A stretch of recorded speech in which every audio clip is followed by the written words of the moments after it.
Every investor should know the difference between IPO and NFO. రెండు same అయినా, రెండు common అయినా, రెండు ఒకేలాగా అనిపిస్తుంటాయి. రెండింటి కూడా ఒక fixed number of days opening ఉంటుంది, fixed number of days subscription period ఉంటుంది. సో వీటికి ఉన్న డిఫరెన్సెస్ ఏంటివి, వీటికి ఉన్న కామనాలిటీ ఏంటివి, నిజంగా ఎన్ఎఫ్ఓ కూడా ఐపీఓ లాంటివేనా?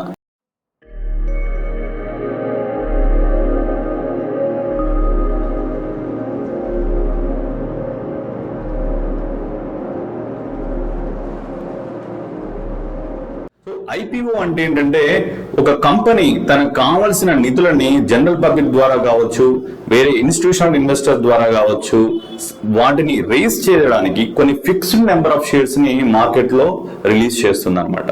ఈ ఫిక్స్డ్ నెంబర్ ఆఫ్ షేర్స్ కి ఒక ప్రైస్ బ్యాండ్ పెట్టేసి, ఈ ప్రైస్ బ్యాండ్ లో మీరు కొనుక్కోవచ్చు, మీరు బిడ్ చేసుకోవచ్చు అని ఒక ప్రైస్ బ్యాండ్ పెట్టేసి కొన్ని రోజుల పాటు ఆ ప్రైస్ బ్యాండ్ లో అవైలబిలిటీ ఉంటుంది.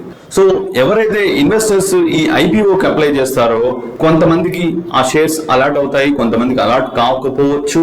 ఆ ప్రైస్ బ్యాండ్ ని బట్టి, వాళ్ళు బిడ్ చేసిన ప్రైస్ ని బట్టి, ఐపీఓకి వచ్చిన రెస్పాన్స్ ని బట్టి, ఎంత ఎక్కువ మంది ఇన్వెస్టర్లు ఆ ఐపీఓకి అప్లై చేస్తారనే దాన్ని బట్టి. సో ఇక్కడ కీ ప్రిన్సిపల్, కీ కాన్సెప్ట్ ఏంటంటే మీరు అర్థం చేసుకోవాల్సింది, ఐపీఓకి fixed number of shares availability ఉంటుంది. ఒకసారి ఐపీఓ అయిపోయిన తర్వాత, సో మార్కెట్లో లిస్ట్ అయిన తర్వాత ఏమైందంటే ఆ కంపెనీ యొక్క ఫండమెంటల్ బట్టి, ఆ కంపెనీ ఎంత ప్రాఫిటబుల్ గా ఉంది, ఆ కంపెనీ షేర్స్ కి ఎంత డిమాండ్ ఉంది అనే దాన్ని బట్టి, ఎక్కువ మంది కొంటున్నారా, ఎక్కువ మంది అమ్ముతున్నారా అనే దాన్ని బట్టి ఒక demand and supply miss match అనేది ఏర్పడుతుంది అనమాట. సో ఈ విధంగా ఐపీఓకి ఫస్ట్ రోజు లిస్ట్ అయినప్పుడు ఎక్కువ మంది కొనడానికి ట్రై చేసినప్పుడు ఆటోమేటిక్ గా ఐపీఓ ప్రైస్ అనేది పెరుగుతూ ఉంటుంది. దీనిని లిస్టింగ్ గెయిన్ అంటారు. సపోజ్ ఒక కంపెనీ 100 రూపాయల దగ్గర షేర్ అలాట్ చేస్తే ఎక్కువ మంది లిస్ట్ అయిన రోజు కొనడానికి ట్రై చేసినప్పుడు 100 రూపాయల దగ్గర ఎవరు అమ్మడానికి ముందుకు రాకపోతే ఎక్కువ మంది ఇంకెక్కువ రేటు పెట్టి కొనడానికి కూడా ప్రయత్నం చేస్తూ ఉంటారు. దీనివల్ల ఏమవుతుందంటే ఆ షేర్ ప్రైస్ 100 రూపాయల నుంచి 105 రూపాయలు, 110 రూపాయలు, 120 రూపాయల వరకు కూడా వెళ్లే అవకాశం ఉంటుంది. సో ఇక్కడ ఇంకొక ఇంపార్టెంట్ విషయం ఏంటంటే ఎవ్రీ కంపెనీ ఐపీఓకి వెళ్లే ముందు ఆ కంపెనీ యొక్క ఫండమెంటల్స్, ఆ కంపెనీ యొక్క లాస్ట్ 5 ఇయర్స్ 4-5 ఇయర్స్ హిస్టరీని, వాటి ప్రాఫిట్ ఎలా ఉంది, సేల్స్ ఎలా ఉన్నాయి, ప్రాఫిట్ మార్జిన్ ఎలా ఉంది, వాటికి అప్ ఎంత ఉంది, ఆ ప్రమోటర్స్ కున్న ఏమైనా లీగల్ ఇష్యూస్ ఉన్నాయా, ఏమైనా కేసెస్ ఉన్నాయా ప్రమోటర్స్ మీద, ఇలాంటి ఎవ్రీ డీటెయిల్స్ కూడా సెబీకి సమర్పించాల్సి ఉంటుంది. దీనివల్ల ఏమవుతుందంటే ఒక ఐపీఓలో ఇన్వెస్ట్ చేయాలనుకున్న ఇన్వెస్టర్స్ కి కావాల్సిన అంత ఇన్ఫర్మేషన్ కూడా పబ్లిక్ డొమైన్ లో అవైలబిలిటీగా ఉంటుంది. మనకి ఈ కంపెనీలో ఇన్వెస్ట్ చేయొచ్చా లేదా అనే విషయం మనం ఈ ఇన్ఫర్మేషన్ ద్వారా మనం డిసైడ్ కావచ్చు. ఇలాంటి ఇన్ఫర్మేషన్ మనకు ఎన్ఎఫ్ఓ లో ఉందా?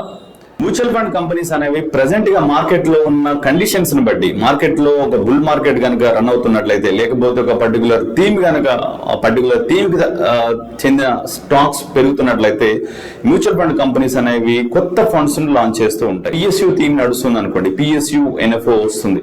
అలాగే కన్జంప్షన్ థీమ్ నడుస్తుంది అనుకోండి, కన్జంప్షన్ ఎన్ఎఫ్ఓ వస్తుంది. అలాగే ఫార్మా థీమ్ నడుస్తుంది అనుకోండి, ఫార్మా ఎన్ఎఫ్ఓ వస్తుంది. ఇలా మ్యూచువల్ ఫండ్ కంపెనీస్ అనేవి డిఫరెంట్ థీమ్స్ తో డిఫరెంట్ కేటగిరీలో డిఫరెంట్ ఫండ్స్ లాంచ్ చేస్తూ ఉంటాయి.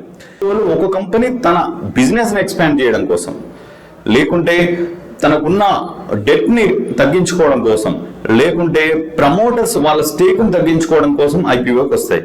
కానీ ఇక్కడ మ్యూచువల్ ఫండ్ ఎన్ఎఫ్ఓలో అలాంటి సినారియో ఏదీ లేదు. సో ఎన్ఎఫ్ఓలో మనం గమనించాల్సిన ఇంపార్టెంట్ విషయం ఏంటంటే నెంబర్ ఆఫ్ యూనిట్స్ అనేవి లిమిట్ అనేది ఉండదు ఐపీఓ లాగా. సో ఎన్ని యూనిట్స్ అయినా మనం క్రియేట్ చేయొచ్చు. ఒక ఫండ్ అనేది ఎంత అమౌంట్ అయినా రైజ్ చేయడానికి అవకాశం ఉంటుంది. There is no limit. So దీనివల్ల ఏమవుతుందంటే మనకి డిమాండ్ సప్లై అనే అవకాశమే లేదు. ఎన్ఎఫ్ఓ కూడా ఐపీఓ లాంటిదే, నాకేదో క్విక్ రిటర్న్స్ వస్తాయి అని భావించి లిస్టింగ్ గెయిన్స్ కోసం చాలా షార్ట్ టర్మ్ లో నాకు ఎన్ఎఫ్ఓలో ఈ రోజు 10 రూపాయలకు కొంటాను, రేపు 10 రూపాయలు 10 పైసలకు అమ్ముతాను అనుకునే విధంగా కూడా ఎన్ఎఫ్ఓలో ఇన్వెస్ట్ చేయడం అనేది చాలా wrong decision. So mutual funds అనేవి లాంగ్ టర్మ్ వెల్త్ క్రియేషన్ కోసం మాత్రం తీసుకోవాలి. మీరు కనుక ఒక పర్టికులర్ గోల్ అనుకొని ఆ గోల్ కోసం కనుక మీరు ఇన్వెస్ట్ చేసుకున్నట్లయితే, గోల్ రీచ్ అయ్యే వరకు ఇన్వెస్ట్ చేసుకున్నట్లయితే you can definitely create lot of wealth in mutual fund. మీరు మా ఛానల్ ని ఇప్పటి వరకు సబ్స్క్రైబ్ చేయనట్లయితే డెఫినెట్ గా మా ఛానల్ ని సబ్స్క్రైబ్ చేయండి. మా వీడియోస్ ని లైక్ చేసి మీకున్న ఫ్రెండ్స్ కి కానీ మీకున్న రిలేటివ్స్ కానీ వీడియోస్ ని షేర్ చేసినట్లయితే ఈ వీడియో ఇంపార్టెంట్ కాంటెంట్ అనేది చాలా మందికి చేరుతూ ఉంటుంది.